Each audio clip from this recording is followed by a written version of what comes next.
আজকে বোরকা পড়া এত সহজ না, আজকে হাত মোজা পা মোজা পড়া এত সহজ না। নিয়ে আসেন না এই জমানায় রাবেয়াকে কবর থেকে উঠায়া, আমি একটু চেহারা দেখি রাবেয়ার, সে আমাদের মা বোনদের মতো হাত মোজা পা মোজা পড়া এরকম পর্দার সাথে চলতে পারে কিনা।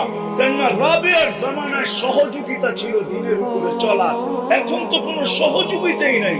আল্লাহর রাসূল বলছে, সাহাবারা জিজ্ঞাসা করছে, আল্লাহর রাসূল বলছে তোমরা হকের উপরে চলার জন্য সহযোগিতা পাইতেছ, জিবরিলকে আসতে দেখতেছ, যাইতে দেখতেছ, কোরআন নাযিল হইতে দেখতেছ, আমি তোমাদের মাঝে আছি। এক জমানা আসবে তোমাদের আমল একটা করবে, তোমাদের চেয়ে 50 গুণ বেশি সওয়াব পাবে। আমাদের মা বোনদের ভিতরে রাবেয়া বসরির চেয়ে বড় আল্লাহওয়ালা আছে, হতে পারতো যদি মেসেজ যাইতো।